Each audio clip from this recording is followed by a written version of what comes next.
Bismillahirrahmanirrahim. Assalamualaikum warahmatullahi wabarakatuh. Alhamdulillahirabbil alamin. Allahumma shalli ala sayyidina Muhammad wa ala ali sayyidina Muhammad, amma ba'du. Kata mutiara dari Ibnu Athaillah yang berbunyi, aslu kulli maksiatin wa ghaflatin wa syahwatin ar-ridha 'anin nafs. Wa aslu kulli ta'atin wa yakzotin wa iffatin adamur ridha minka anha.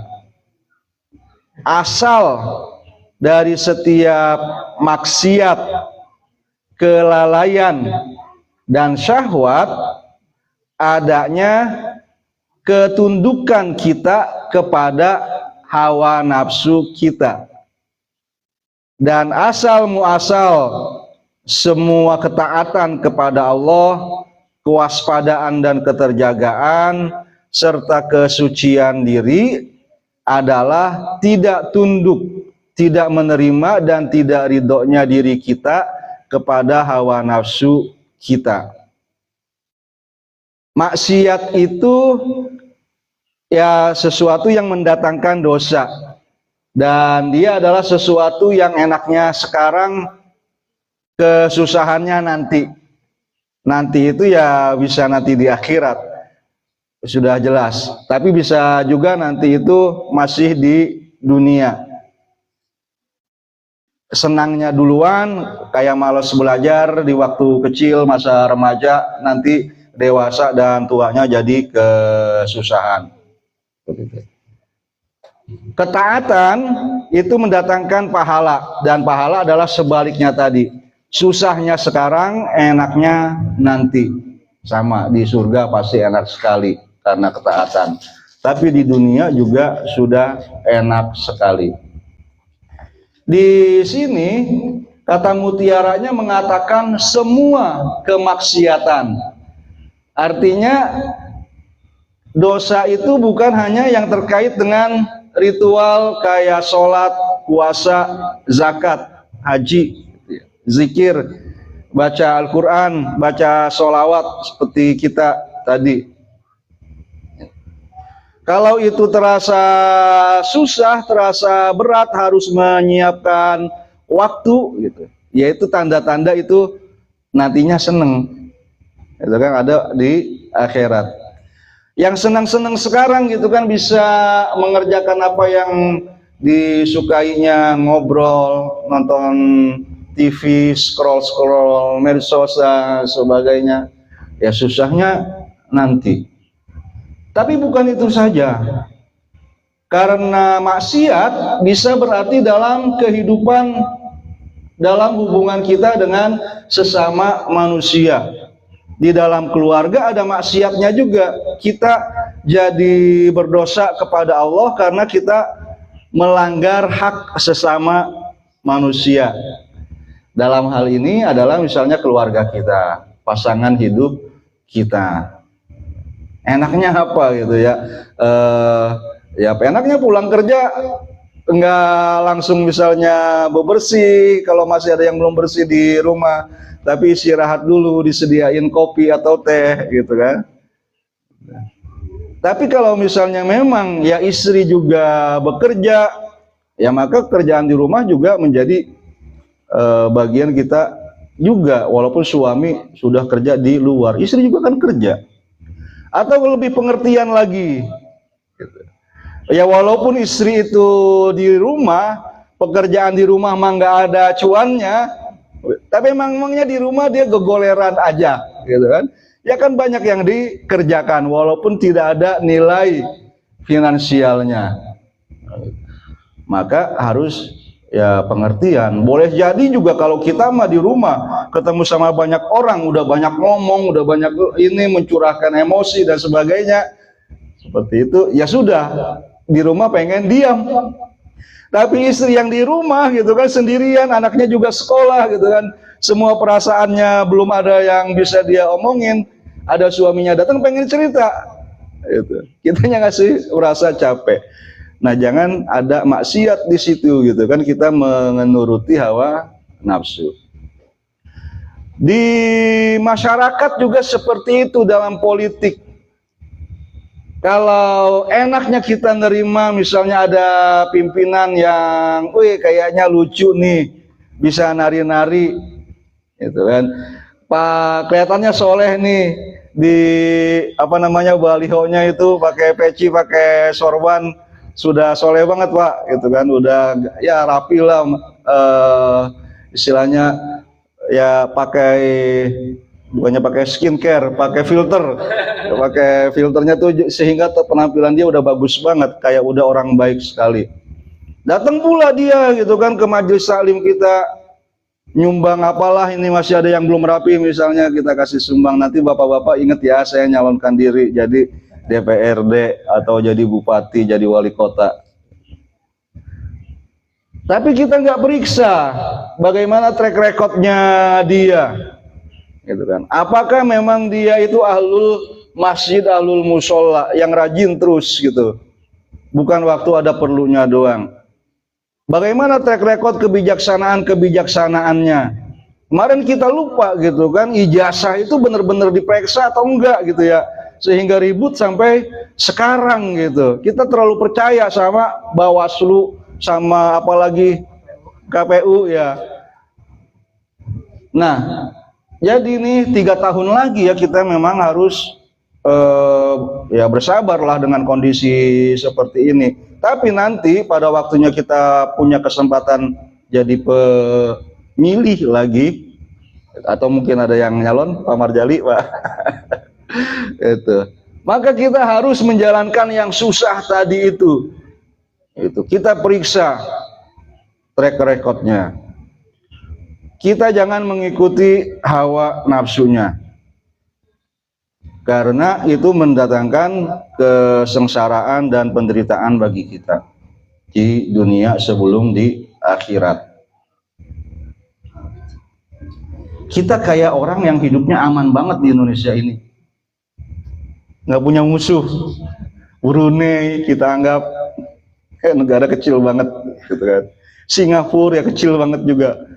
Malaysia ya masih kecil. Semuanya deh gitu kan, secara geografis gitu. Gedean kita. Sumber daya alamnya semuanya ada di kita. Segala macam ada di kita gitu. Kita kayak udah puas diri dengan kondisi kita seperti sekarang ini. Ya padahal itu tadi, kita nggak tahu kekayaan alam kita itu dipakainya buat apa. Mengapa misalnya biaya pendidikan masih mahal? Sebentar lagi bocah masuk TK tuh Pak Uha. Iya, mau masuk TK mana gitu kan? TK pembina yang punyanya Pemda atau mau TK Islam terpadu gitu. Udah mahal gitu kan kalau ada IT-nya. SMP pesantren juga mahal kalau nggak di SD negeri, SMP SMA seperti itu. Ya bisa deh. Mulai kalau udah mau masuk kuliah. Kalau kuliahnya kayak Pak Uha kemarin di Fakultas Dakwah UIN SMH Banten, UKT-nya masih terjangkau deh insya Allah, gitu kan. Tapi kalau dia mau kuliahnya Fakultas Kedokteran misalnya, iya. Masa solusinya kita tinggal bilang ke orang tua saja? Ya mulai nabung dong dari sekarang. Ya itu memang solusi. Tapi ada hal yang lain gitu yang harus kita kerjakan juga tadi. Masalah kekayaan alam kita ini kenapa nggak bisa bikin pendidikan yang murah, yang terjangkau? Beres S1 mau S2 sudah lebih panjang lagi mikirnya. Mau S3 gitu, lebih panjang lagi mikirnya. Jangankan itu kan, mau beli pecel lele juga ada video saya lihat tadi sebelum berangkat. Mau beli pecel lele, mikir panjang, akhirnya keputusannya ya udahlah, nggak usah beli gitu. Keputusan terakhir. Ya. Ya sedemikian kita tidak melakukan ibadah sosial, terlalu menyerahkan. Atau bisa kita bilang misalnya kalau Iran itu diserang itu ya karena mereka mau memanfaatkan kekayaan alamnya buat kesejahteraan rakyat. Dia diembargo 47 tahun, nggak boleh ada orang dagang sama dia. Amerika nggak mau dagang, Eropa nggak mau dagang. Kalau ada negeri lain dari Asia, dari Afrika, dari Amerika Latin mau dagang sama Iran, yang dagangnya dimusuhin, gitu kan?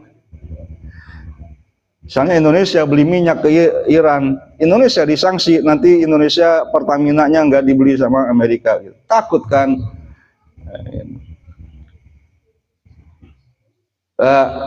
Jadi diperangin.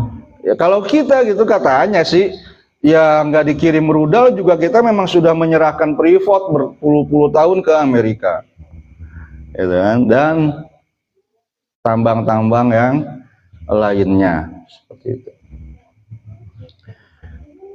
Aslukul lima siatin wa goflatin. Goflah artinya kelalaian.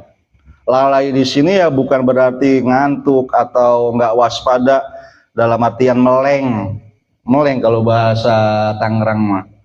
Bahasa Serangnya apa ya? Sama ya, meleng juga gitu. Meleng nggak ngawasin jalanan kalau sopir mah gitu kan. Ada gajlugan, ada lubang sampai nggak kelihatan gitu, dan yang seperti itu gitu.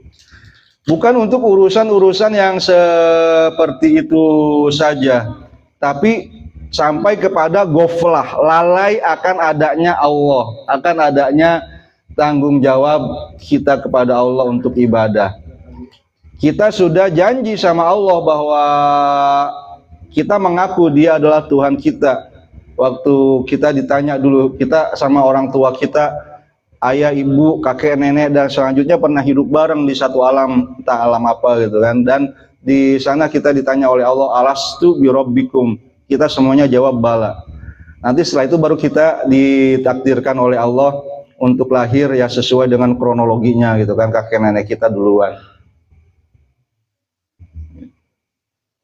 Tapi setelah kita lahir ke dunia ini, lantas kita lupa sama janji ngakui Tuhan sebagai Tuhan. Banyak lantas yang kita pertuhankan, ya terutama adalah diri kita sendiri. Kita sudah berpuas diri dengan diri kita, menerima hawa nafsu kita. Wa aslu kulli ta'atin wa yakzotin wa ifatin adamur ridho minka anha. Dasar dari setiap ketaatan, kewaspadaan, keterjagaan, dan kesucian diri adalah engkau tidak menerima kondisi dirimu yang sekarang. Engkau tidak tunduk kepada hawa nafsumu. Kita sudah ibadah banyak nih kayaknya kalau dihitung-hitung lah dari Isya sampai sekarang. Gitu. Tapi kalau kita mau nambah lagi, itu enggak kita nerima. Oh iya benar, itu sudah banyak. Karena bedanya orang mati dengan orang hidup itu, orang mati sudah ngeliat ganjaran dari setiap selawat salam yang dia baca. Tapi udah nggak bisa ngerjain lagi karena sudah mati. Kita yang masih hidup belum bisa ngelihat ganjarannya seperti apa. Tadi banyak sholawatnya gitu kan, banyak doanya, banyak ucapan salam kepada Nabi Muhammad. Ganjarannya seperti apa belum bisa kita lihat, tapi kita masih bisa terus ngerjain lagi. Ada satu riwayat di dalam kitab Ar-Ruh dari Ibnu Qayyim, ada seorang ziarah ke makam ayahnya. Itu.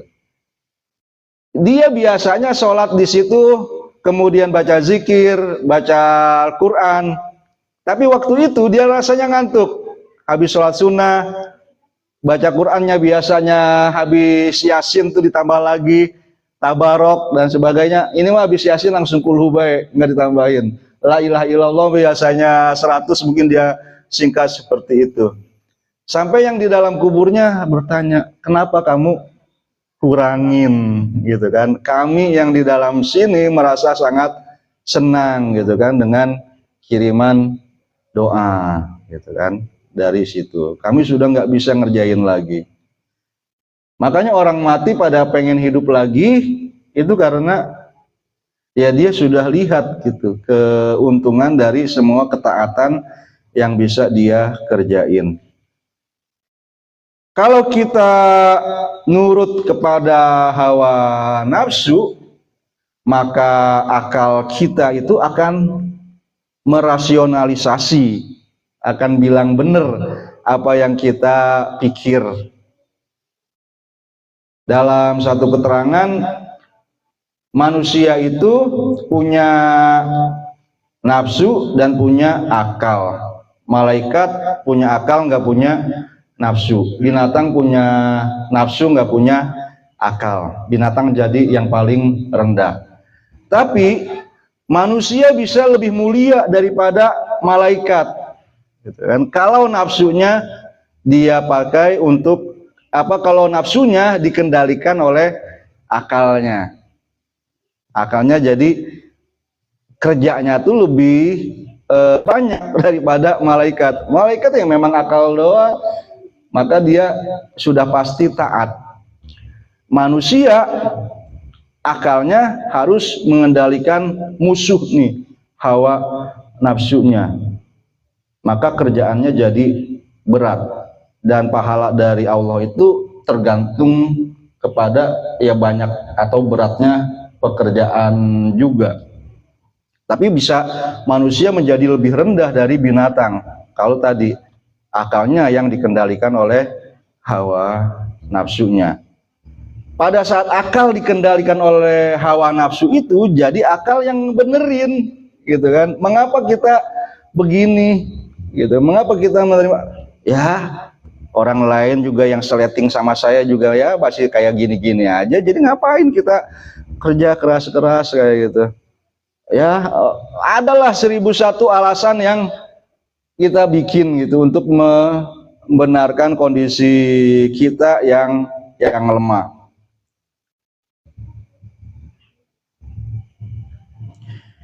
Jadi kata Syekh Nawawi, sababul bu'di aniktirofil asam. Karena kalau kita menjadikan akal sebagai pengendali, itu adalah penyebab kita jauh dari dosa. Kemudian annahul ba'is antabtishi uyubiha. Akal yang menjadi pengendali itu adalah penggerak bagi kita untuk terus memeriksa aib-aib atau kelemahan-kelemahan diri kita. Faman rodiya an nafsihi istahsana halaha. Orang yang tunduk, orang yang menerima hawa nafsunya akan menganggap bagus apapun kondisi dirinya. Wa man istahsana hala nafsihi ghalabat alaihil ghaflatu anillah. Orang yang menganggap baik kondisi dirinya sendiri, maka dia akan didominasi oleh kelalaian dari Allah. Wabil ghaflati yansorifu qalbuhu an riayati khawatirihi. Karena dia lalai, maka hatinya itu tidak lagi berfungsi untuk memeriksa, untuk memfilter, untuk menyaring lintasan-lintasan pikiran yang masuk ke dalam hati dan pikirannya, overthinking dan kecemasan dan ya banyak apa lamunan, angan-angan,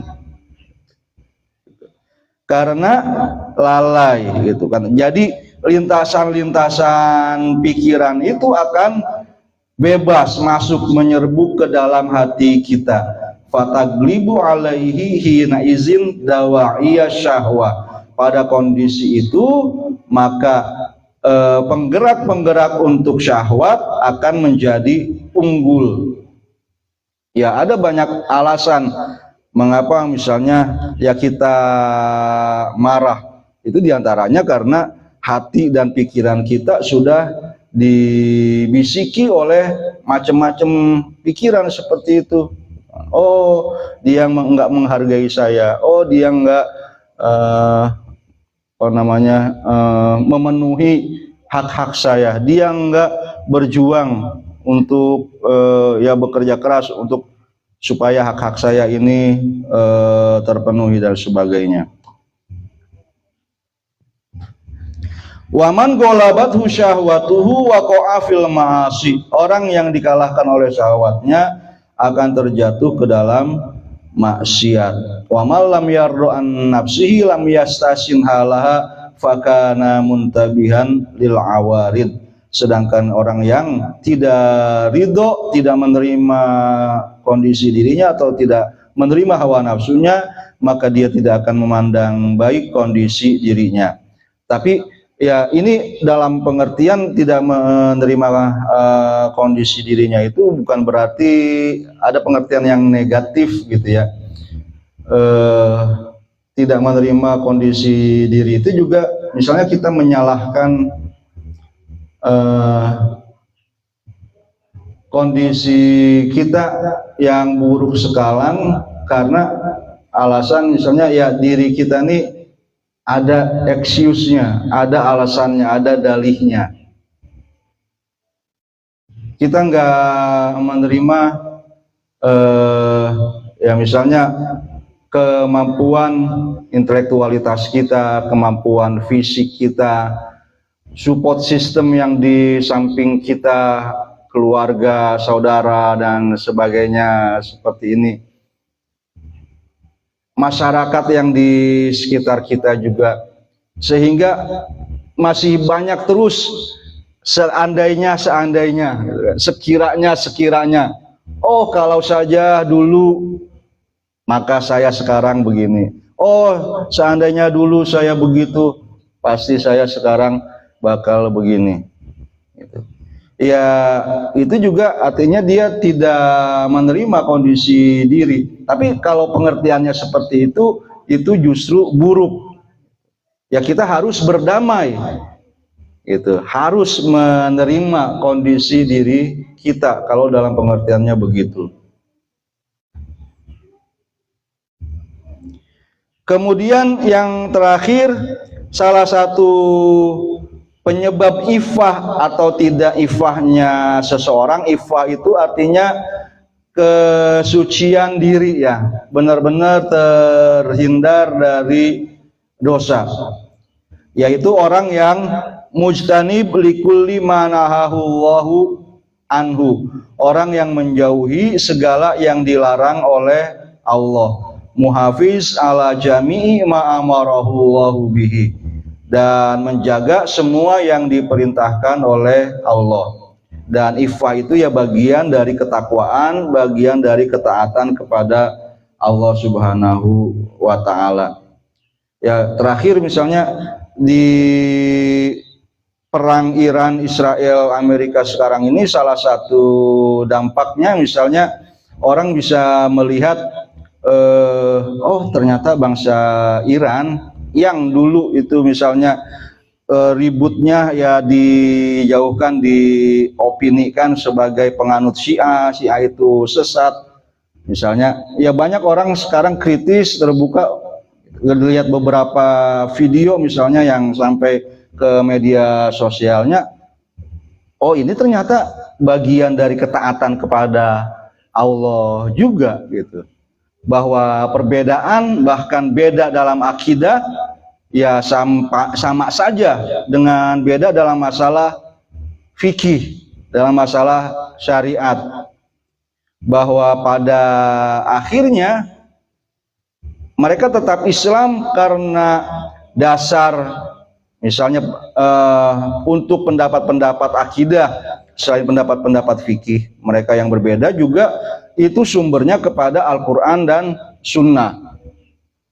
Selain misalnya orang yang melihat misalnya apa yang mereka bela, yaitu misalnya bangsa-bangsa yang tertindas seperti di Palestina, ya pada hakikatnya perbuatan itulah yang menunjukkan seseorang taat bertakwa kepada Allah atau tidak. Bahkan misalnya ya semakin kritis juga terhadap penguasa-penguasa muslim baik di dalam negeri maupun yang menjadi tetangga-tetangga Iran di sekitarnya, bangsa-bangsa pemerintahan Arab gitu kan, yang semazhab dengan kita, tapi kok nggak membela bangsa Palestina.